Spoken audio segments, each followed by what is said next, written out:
स्वागत है आपका एचएच एजुकेशन हिंदी में। इस वीडियो में हम लोग नॉलेज मैनेजमेंट के बारे में पढ़ेंगे।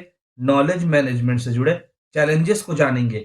आज के नॉलेज ड्रिवन इकोनॉमी में नॉलेज मैनेजमेंट एक क्रूशियल प्रैक्टिस के रूप में सामने आता है, जो कि संस्था के ऑर्गेनाइजेशन के नॉलेज को गैदर करने का, इकट्ठा करने के तरीके को, नॉलेज को ऑर्गेनाइज करने के तरीके को, नॉलेज को यूटिलाइज करने के तरीके को ट्रांसफॉर्म कर दिया है और संस्था को, ऑर्गेनाइजेशन को नॉलेज के माध्यम से कॉम्पिटिटिव एडवांटेज गेन करने में हेल्प करता है। अच्छा, तो हम लोग यहाँ कह सकते हैं कि नॉलेज मैनेजमेंट एक सिस्टमैटिक प्रोसेस होता है ऑर्गेनाइजेशन के अंदर नॉलेज को कैप्चर करने का, नॉलेज को डिस्ट्रीब्यूट करने का और नॉलेज को इफेक्टिवली यूज करने का। नॉलेज मैनेजमेंट एक्सप्लिसिट नॉलेज और टैसिट नॉलेज दोनों को कवर करता है। अच्छा, एक्सप्लिसिट नॉलेज उस नॉलेज को कहते हैं जिसे आसानी से डॉक्यूमेंट किया जा सकता है, शेयर किया जा सकता है और कम्युनिकेट किया जा सकता है, जैसे कि फैक्ट्स, फॉर्मूला, रूल्स, प्रोसेसेस आदि। टैसिट नॉलेज एक पर्सनल एक्सपीरियंस बेस्ड नॉलेज होता है जिसे एक्सप्रेस करना डिफिकल्ट होता है। स्किल्स, इंट्यूशंस, इनसाइट, बिलीफ्स आदि जो पर्सनल एक्सपीरियंस से गेन किया जाता है वह टैसिट नॉलेज में इंक्लूडेड होता है। नॉलेज मैनेजमेंट के कुछ एलिमेंट्स होते हैं, चलिए उन एलिमेंट्स को पढ़ते हैं। पहला, नॉलेज क्रिएशन। नॉलेज मैनेजमेंट का one of the key elements होता है नॉलेज क्रिएशन। नॉलेज क्रिएशन के अंडर नए आइडियाज जनरेट की जाती है, नए सॉल्यूशंस खोजे जाते हैं और नए इनोवेशन परफॉर्म की जाती है जो कि ऑर्गेनाइजेशन में वैल्यू ऐड करे। अगला, नॉलेज स्टोरेज। डेटाबेस या रिपोजिटरीज में नॉलेज को स्ट्रक्चर मैनर में स्टोर करना और रिटेन करना नॉलेज स्टोरेज में आता है। आम भाषा में कहा जाए तो डेटाबेस डेटा मैनेजमेंट के लिए एक एसेंशियल टूल होता है जो कि प्राइमरीली स्ट्रक्चर्ड डेटा को स्टोर करने के लिए और मैनेज करने के लिए डिजाइन किया जाता है। स्ट्रक्चर्ड डेटा एक ऐसा डेटा होता है जिसका predetermined structure standardize format होता है, जैसे कि नाम, address, phone number, purchase history, date and time etcetera, date and time आदि। वहीं दूसरी तरफ रिपोजिटरीज एक सेंट्रलाइज स्टोरेज होता है जहां पर सारे फाइल्स और रिसोर्सेज को रखा जाता है। रिपोजिटरीज एक वर्चुअल फोल्डर होता है जहां पर एक प्रोजेक्ट में साइमल्टेनियसली मल्टीपल लोग कोलैबोरेट कर पाते हैं। अगला, नॉलेज शेयरिंग। इसमें कोलैबोरेशन को फैसिलिटेट करने के लिए अलग अलग डिपार्टमेंट्स तक नॉलेज को डिस्ट्रीब्यूट किया जाता है। अगला, नॉलेज एप्लीकेशन। इसमें इकट्ठा किए गए नॉलेज को, एक्वायर्ड नॉलेज को अप्लाई किया जाता है ताकि प्रोसेसेस को इम्प्रूव किया जा सके, नए प्रोडक्ट्स को डेवलप किया जा सके और स्ट्रेटेजिक डिसीजंस लिया जा सके।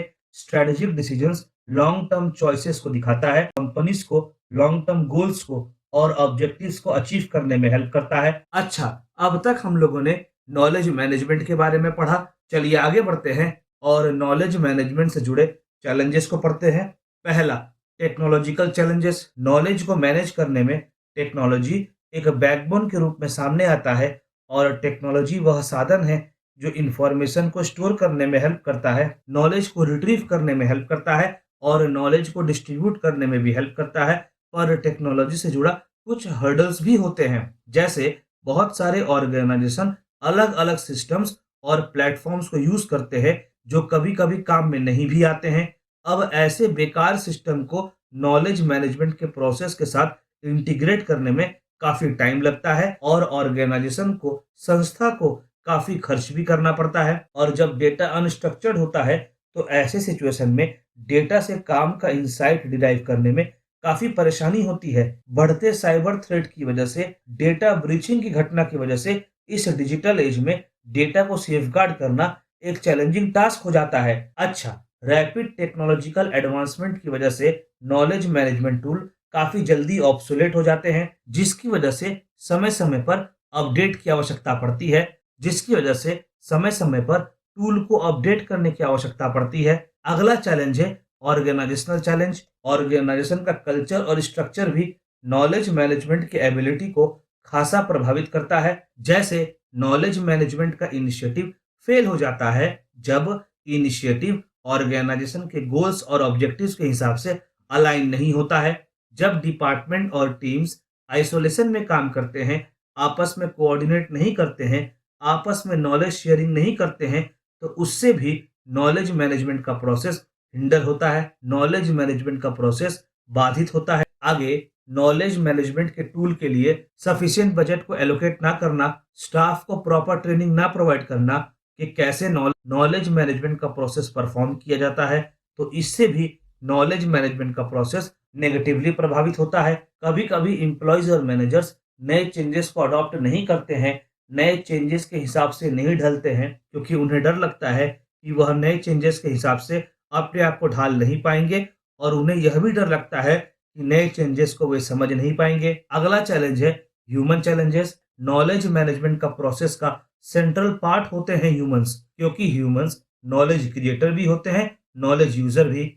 नॉलेज का सिग्निफिकेंट पोर्शन एम्प्लॉयज के माइंड में होता है, जिसे कभी कभी डॉक्यूमेंट करना कठिन हो जाता है। एम्प्लॉयज कभी कभी क्रिटिकल नॉलेज को विथहोल्ड कर लेते हैं, क्योंकि उन्हें जॉब सिक्योरिटी का डर बना रहता है और उन्हें कंपटीशन का भी डर लगता है। अच्छा, ऐसा भी देखने को मिलता है कि एम्प्लॉयज के पास जरूरी स्किल्स नहीं होते हैं, जिसकी वजह से वह नॉलेज मैनेजमेंट का टूल को इफेक्टिवली यूटिलाइज नहीं कर पाते हैं। आगे, अगर एक्सपीरियंस एम्प्लॉयज ऑर्गेनाइजेशन छोड़कर चले जाते हैं, तो इससे भी ऑर्गेनाइजेशन का नॉलेज बेस प्रभावित होता है। अगला चैलेंज है कल्चरल चैलेंज। ऑर्गेनाइजेशन का कल्चर भी नॉलेज शेयरिंग और नॉलेज यूटिलाइजेशन के कल्चर को काफी प्रभावित करता है। ऐसे वर्क एनवायरनमेंट जहां पर ट्रस्ट कम होता है, वहां पर एम्प्लॉयज नॉलेज को ओपनली शेयर नहीं कर पाते। आगे, यदि एम्प्लॉयज को इंसेंटिव नहीं मिलता है, रिकॉग्निशन नहीं मिलता है नॉलेज शेयर करने के लिए, तो इससे भी एम्प्लॉयज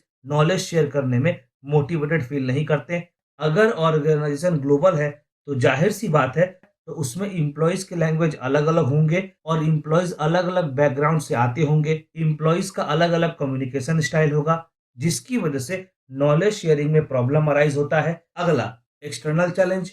एक्सटर्नल चैलेंजेस भी नॉलेज मैनेजमेंट के प्रैक्टिसेस को प्रभावित करते हैं, जैसे कि रैपिड मार्केट चेंजेस। अगर मार्केट डायनामिक है, तो लेटेस्ट ट्रेंड और नॉलेज के साथ अपडेटेड रहना जरूरी होता है। कभी कभी मार्केट इतना रैपिडली चेंज होता है कि अपडेट होने का मौका भी नहीं मिलता, जिससे नॉलेज मैनेजमेंट का प्रोसेस नेगेटिवली प्रभावित होता है। आगे, रेगुलेटरी कंप्लायंस। जैसा कि हम लोग जानते हैं कि बहुत सारे रीजन्स में डेटा प्रोटेक्शन लॉज एग्जिस्ट करता है, और इंडस्ट्री स्पेसिफिक रेगुलेशंस भी नॉलेज मैनेजमेंट के प्रोसेस को कॉम्प्लिकेटेड कर देता है। और डाइवर्स टीम के केस में, डाइवर्स टाइम जोन के केस में नॉलेज को मैनेज करना भी एक चैलेंज के रूप में सामने आता है।